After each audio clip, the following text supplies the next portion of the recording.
Have you been trying to teach your child how to rhyme? Stick around because today I'm going to share with you some very simple ideas that maybe you haven't thought of yet that you can try.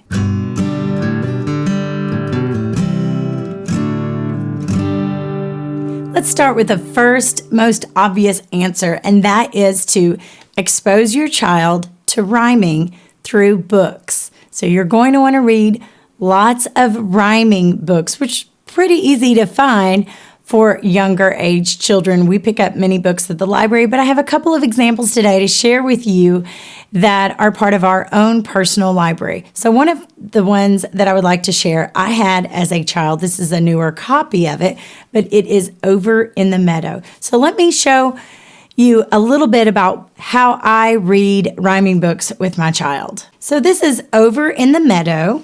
Like I said, I definitely remember hearing this when I was a child.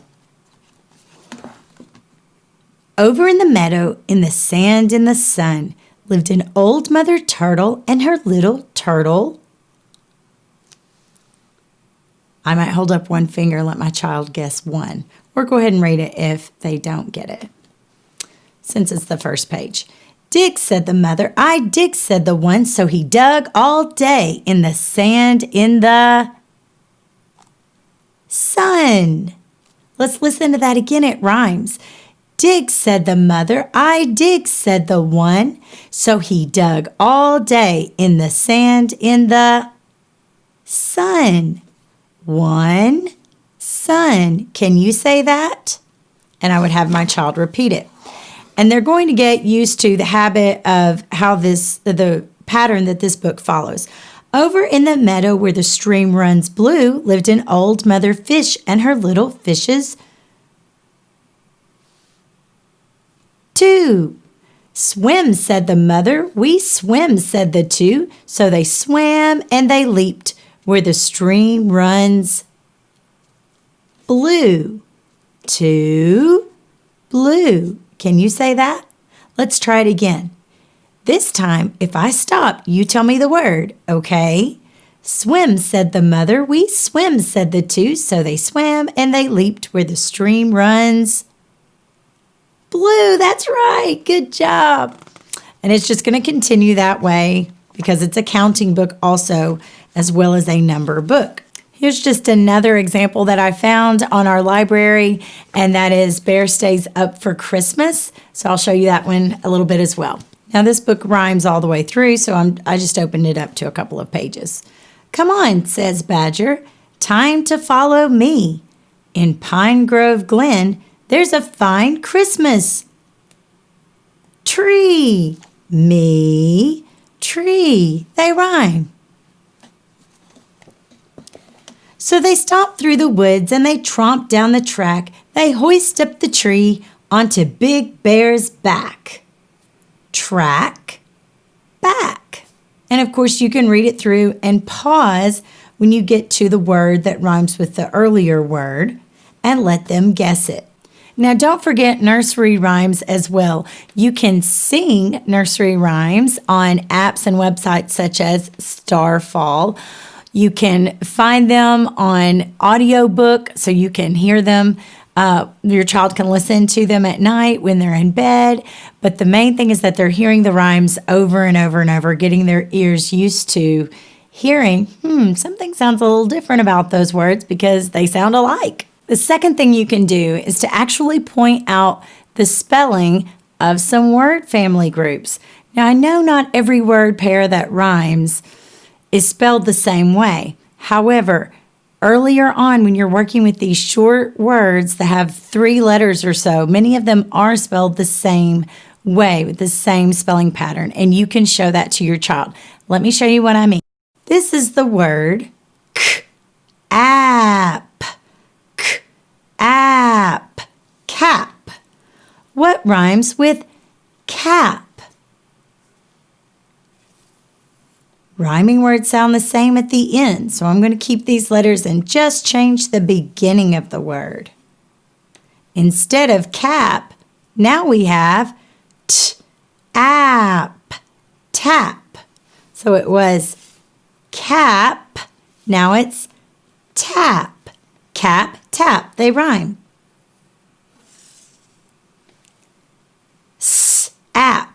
sap. Now we have 3 words and they all rhyme. Cap, tap, sap. Those make a word family. They all have A, P. And we just switch out the beginning letter. Sap, tap, and cap. Can you think of another one? Map. Good job. Do you think your child would enjoy something like that where they're actually physically moving letters? It's something we use in our household for just practicing with words, not only reading them, but spelling them. Also, it's just one of these simple dry erase boards. They have magnets on the back so they can stick to your refrigerator, and it's magnetic as well. So we practice that with a dry erase marker or with some of these magnetic letters, and they love just moving those around. It's a little bit more exciting than pencil and paper. But actually showing your child where the beginning of the word is and where the ending of the word is can help, because a misconception that children have when they think that words might rhyme is they mix up the beginning sound and the ending sound. So they may think that bat and ball rhyme because they both start with the B sound. They do kind of sound alike. They just sound alike at the beginning rather than the end of the word. Now, if you would like some other ideas on word families to use, there are millions of lists out there online. Just type in something like word families into a search engine and you can find some that just come up with an entire list. Things like pig, wig, dig. If your child is struggling with rhyming, I would stick to 3-letter words at first. The third thing you can do to help your child practice rhyming is a word sort. Now, your child doesn't even have to know how to read to do this type of sort because it's pictorial. So they are seeing objects and sorting them whether these rhyme or these don't rhyme. So I have one to share with you today, and you can get this as a free download in the link below. So make sure you go down there to the link below, click on this, and you'll get it absolutely free. You can just print it off and cut it out.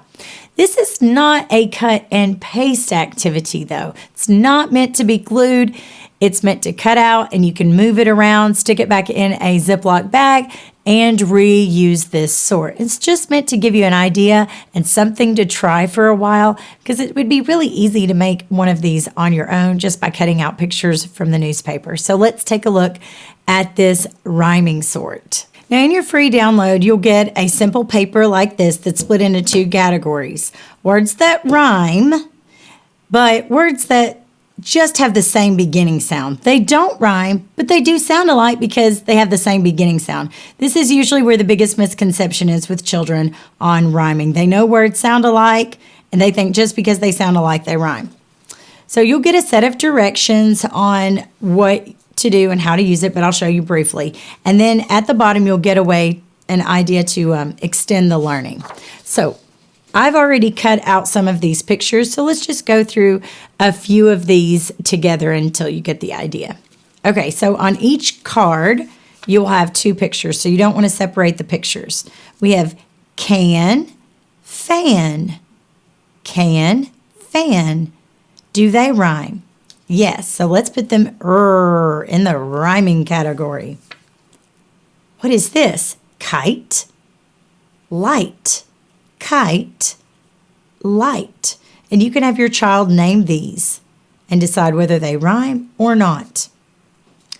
Dog, duck. Dog, duck. They begin with the same beginning sound. Pie.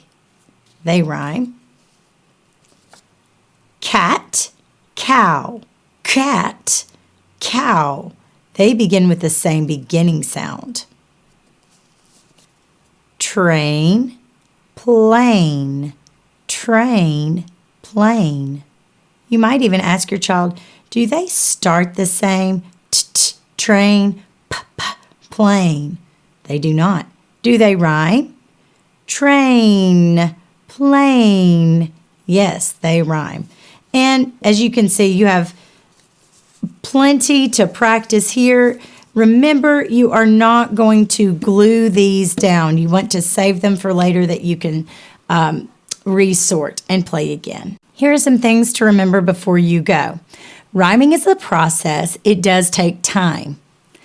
Also, you don't always have to have a worksheet or a picture sort to practice rhyming. All three of my children learned it without needing any sort of worksheet. It was just a lot of exposure to hearing it, a lot of interacting with it, which is what I did when I read the books, and I would pause and let the children say the next word. They didn't have to come up with a word just off the top of their head. They knew what was happening in the context of the story. But then finally, when your child finally gets there, they're going to be able to produce a rhyming word. And that is where it comes up completely out of their head. You may say, tell me a word that rhymes with can. They have to think of one completely on their own. Now, when they do that, if they come up with a made-up word or a nonsense word, as long as it rhymes, it counts. So if you want to point it out to them, yeah, that rhymes. Is that a silly word or a real word? You can do that if you want, but don't discourage them, because if it rhymes, whether it's a real word or not. Just ask Dr. Seuss. Now, don't forget, I have that free download for this picture sort, this rhyming sort that I just shared with you. But also I'll include a link that is very helpful to understanding rhyming. It's from the program All About Reading. I'll include that in the description below as well. I also have a free download, 5 quick tips to immediately help your struggling reader, so be sure to check that out as well. You can find the Parent Teacher Bridge on Facebook and Instagram, and remember, you are your child's most influential teacher.